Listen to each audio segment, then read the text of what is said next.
Hello friends, कैसे हैं आप। मैं हूं आपका दोस्त पुष्पेंद्र। दोस्तों, कुछ दिनों से मैं अपना वीडियो लेक्चर लेकर नहीं आ सका।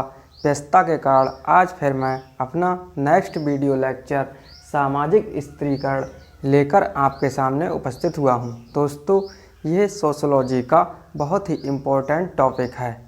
आइए दोस्तों, सामाजिक स्त्रीकरण के बारे में समझते हैं। दोस्तों, सामाजिक स्त्रीकरण, सोशल स्ट्रेटिफिकेशन। दोस्तों, सामाजिक स्त्रीकरण क्या होता है। दोस्तों, समाज को एक दूसरे से भिन्न परिस्थितियों वाले अनेक स्तरों में विभाजित करने वाली प्रक्रिया का नाम ही सामाजिक स्त्रीकरण है। दोस्तों, सामाजिक स्त्रीकरण क्या है। समाज को एक दूसरे से भिन्न परिस्थितियों वाले अनेक स्तरों में विभाजित करने वाली प्रक्रिया का नाम ही सामाजिक स्त्रीकरण है। दोस्तों, आइए सामाजिक स्त्रीकरण से संबंधित कुछ इम्पोर्टेंट परिभाषाओं को जानते हैं। दोस्तों, पहली परिभाषा है रेमंड मूरे के अनुसार, स्त्रीकरण समाज का वह क्रमबद्ध विभाजन है जिसमें संपूर्ण समाज को कुछ उच्च और निम्न सामाजिक इकाइयों में विभाजित कर दिया गया हो। दोस्तों, रेमंड मूरे के अनुसार सामाजिक स्त्रीकरण समाज का वह क्रमबद्ध विभाजन है जिसमें संपूर्ण समाज को कुछ उच्च और निम्न सामाजिक इकाइयों में विभाजित कर दिया गया हो। दोस्तों, आइए नेक्स्ट परिभाषा आगबर्न तथा निमकॉफ के अनुसार जानते हैं। आगबर्न तथा निमकॉफ ने समझाया है वह प्रक्रिया जिसके द्वारा व्यक्तियों तथा समूहों को लगभग स्थायी परिस्थितियों के संस्थागण में विभाजित कर दिया जाता है, उसी को हम स्त्रीकरण कहते हैं। दोस्तों, आगबर्न तथा निमकॉफ ने क्या कहा है, वह प्रक्रिया जिसके द्वारा व्यक्तियों तथा समूहों को लगभग स्थायी परिस्थितियों के संस्करण में विभाजित कर दिया जाता है, उसी को हम स्त्रीकरण कहते हैं।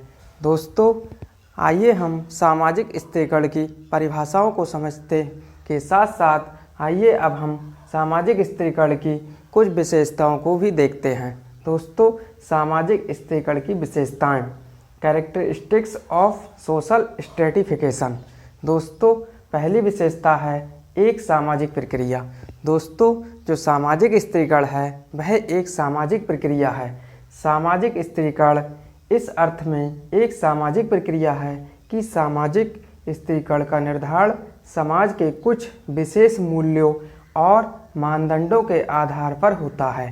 दोस्तों, सामाजिक स्त्रीकरण एक सामाजिक प्रक्रिया है क्योंकि जो सामाजिक स्त्रीकरण है वह समाज के कुछ विशेष मूल्यों और मानदंडों के आधार पर होता है। दोस्तों, दूसरी विशेषता है सार्वभौमिक प्रक्रिया। दोस्तों, ये सभी समाजों में पाई जाती है। दोस्तों, संसार में आज तक कोई समाज ऐसा नहीं रहा है जिसमें सामाजिक स्त्रीकरण न पाया जाता हो, अर्थात दोस्तों ये हर समाज में पाया जाता है। दोस्तों, आदिम समाज में सबसे पहले जो आदि मानव युग था, आदिम समाज था, उसमें दोस्तों आयु और लिंग के आधार पर स्त्रीकरण पाया जाता था, लेकिन वर्तमान समाजों में इसका रूप कुछ चेंज हो गया है। दोस्तों, वर्तमान समाज में आयु और लिंग की तुलना में व्यक्ति की योग्यता, संपत्ति तथा शक्ति को अधिक महत्व दिया जाने लगा है। दोस्तों, जो आदिम समाज था उस समय सामाजिक स्त्रीकरण का आधार आयु और लिंग के आधार पर होता था, लेकिन जो अभी वर्तमान समय है इसमें सामाजिक स्त्रीकरण का आधार व्यक्ति की योग्यता, संपत्ति तथा शक्ति को अधिक महत्व दिया जाने लगा है। दोस्तों, आइए नेक्स्ट विशेषता सामाजिक स्त्रीकरण की पढ़ते हैं। दोस्तों, नंबर 3, समाज का उदग्र विभाजन। दोस्तों, तीसरी विशेषता है समाज का उदग्र विभाजन। सामाजिक स्त्रीकरण समाज का विभिन्न श्रेणियों में एक ऐसा विभाजन है जिसमें प्रत्येक श्रेणी की परिस्थिति मतलब उसकी स्थिति दूसरे की तुलना में उच्च अथवा निम्न होती है। दोस्तों, समाज का उदग्र विभाजन में क्या है कि सामाजिक स्त्रीकरण समाज का विभिन्न श्रेणियों में एक ऐसा विभाजन है जिसमें प्रत्येक श्रेणी की परिस्थिति दूसरे की तुलना में उच्च अथवा निम्न होती है। दोस्तों अगली चौथी विशेषता है मानवीय प्रत्ययों का परिणाम। दोस्तों जो सामाजिक स्त्रीकरण है ये मानवीय प्रत्ययों का परिणाम है। दोस्तों सामाजिक स्त्रीकरण स्वयं विकसित होने वाली एक स्वाभाविक प्रक्रिया नहीं है। दोस्तों जो सामाजिक स्त्रीकरण है वह स्वयं विकसित नहीं हुई है। सामाजिक स्त्रीकरण स्वयं विकसित होने वाली एक स्वाभाविक प्रक्रिया नहीं है। इसका निर्माण सामाजिक मानदंडों के अनुसार व्यक्तियों द्वारा जागरूक दशा में किया जाता है। दोस्तों जो सामाजिक स्त्रीकरण है इसका निर्माण सामाजिक मानदंडों के अनुसार व्यक्तियों द्वारा जागरूक दशा में किया जाता है, सक्रिय होने के साथ किया जाता है। दोस्तों पांचवी विशेषता है बंद तथा खुला रूप। दोस्तों सामाजिक स्त्रीकरण के दो रूप होते हैं, एक बंद तथा दूसरा खुला। दोस्तों सामाजिक स्त्रीकरण की प्रकृति विभिन्न समाजों में एक दूसरे से भिन्न हो सकती है। अनेक परंपरागत समाजों में स्त्रीकरण की व्यवस्था बंद प्रकृति की होती है। दोस्तों अनेक समाजों में जो स्त्रीकरण की प्रवृत्ति है वह बंद प्रकृति की होती है, अर्थात व्यक्ति को सामाजिक व्यवस्था में एक बार जो स्तर अथवा अधिकार मिल जाते हैं उनमें फिर कोई परिवर्तन नहीं होता, अर्थात दोस्तों वह परिवर्तन स्थायी होते हैं। आधुनिक समाजों में स्त्रीकरण की व्यवस्था का रूप खुला हुआ ओपन होता है। दोस्तों जो आधुनिक समाज हैं उनमें स्त्रीकरण का स्वरूप कैसा पाया जाता है, ओपन खुला हुआ। दोस्तों जिसमें व्यक्तियों की योग्यता और कुशलता के अनुसार उसकी सामाजिक स्थिति में परिवर्तन होता रहता है। दोस्तों जो वर्तमान समाज है उसमें व्यक्ति की योग्यता और कुशलता के अनुसार स्त्रीकरण होता है और उसकी सामाजिक स्थिति में परिवर्तन होता रहता है। जबकि जो बंद प्रकार का सामाजिक स्त्रीकरण था वह लिंग और आयु के आधार पर था और वह एक स्थायी माना जाता था। दोस्तों अगली 6 नंबर विशेषता है एक वैयक्तिक प्रक्रिया। दोस्तों जो सामाजिक स्त्रीकरण है वह एक वैयक्तिक प्रक्रिया है। ओल्सेन ने लिखा है सामाजिक स्त्रीकरण की प्रक्रिया की प्रकृति वैयक्तिक होती है। इसका कारण यह है कि जिन समाजों में खुला हुआ सामाजिक स्त्रीकरण पाया जाता है वहाँ प्रत्येक व्यक्ति अपने से उच्च स्तर के लोगों से प्रतियोगिता करके अपनी शक्ति और अधिकारों को बढ़ाने का प्रयत्न करता है। यही कारण है कि बंद स्त्रीकरण की तुलना में खुले हुए स्त्रीकरण में प्रतियोगिता और संघर्ष की मात्रा अधिक होती है। दोस्तों जो सामाजिक स्त्रीकरण है ये एक वैयक्तिक प्रक्रिया है और इसमें सामाजिक स्त्रीकरण की प्रक्रिया की प्रकृति वैयक्तिक होती है। इसका कारण ये है कि जिन समाजों में खुला हुआ सामाजिक स्त्रीकरण पाया जाता है वहाँ प्रत्येक व्यक्ति अपने से उच्च स्तर के लोगों से प्रतियोगिता करके अपनी शक्ति और अधिकारों को बढ़ाने का प्रयत्न करता है। यही कारण है कि बंद स्त्रीकरण की तुलना में खुले हुए स्त्रीकरण में प्रतियोगिता और संघर्ष की मात्रा अधिक होती है।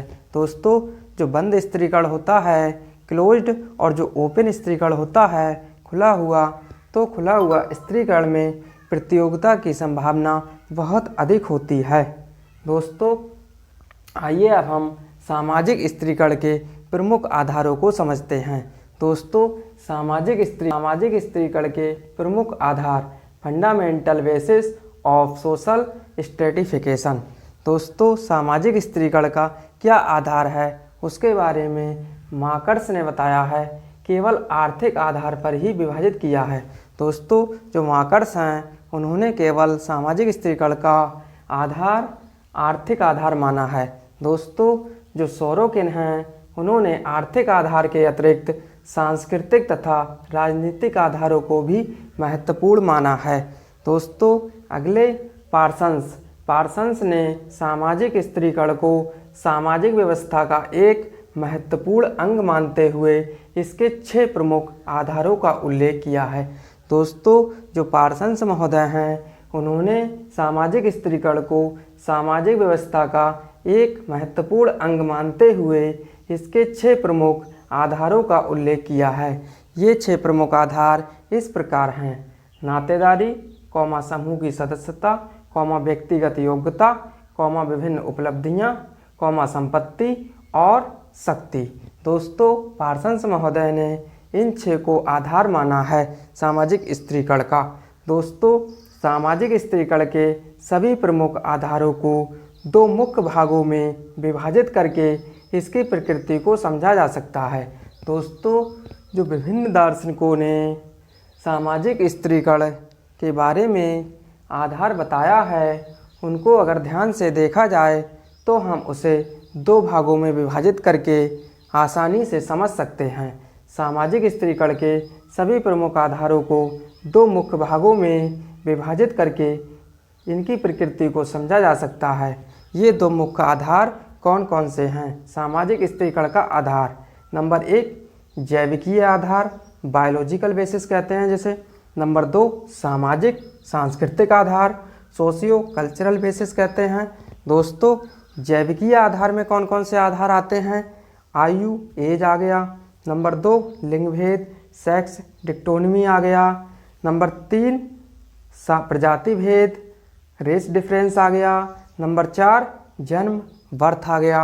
और दोस्तों, सामाजिक सांस्कृतिक आधार में सोशियो कल्चरल बेसिस में नंबर 1 संपत्ति, प्रॉपर्टी आ गई।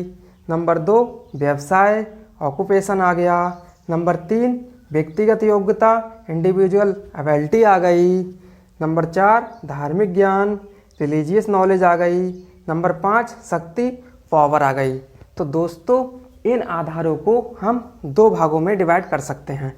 नंबर 1 जैविकीय आधार, बायोलॉजिकल बेसिस, और नंबर 2 सामाजिक सांस्कृतिक आधार, सोशियो कल्चरल बेसिस। तो इस प्रकार दोस्तों हमने सामाजिक स्त्रीकरण के बारे में समझा। दोस्तों, ये सोशियोलॉजी का बहुत ही इम्पोर्टेंट टॉपिक है और इससे अधिकतर क्वेश्चन पुटअप किए जाते हैं और ऑल कंपटीशन में भी इससे बहुत सारे क्वेश्चन देखने को मिलते हैं। दोस्तों, अब हम अगले इसी क्रम में अपना नेक्स्ट वीडियो लेकर जल्द ही आपके सामने उपस्थित होंगे। तब तक दोस्तों, आप हमारे channel Edge educational tech info से इसी प्रकार जुड़े रहिए और मूल्यवान तथा ज्ञानवर्धक कंटेंट पाते रहिए। तब तक के लिए धन्यवाद।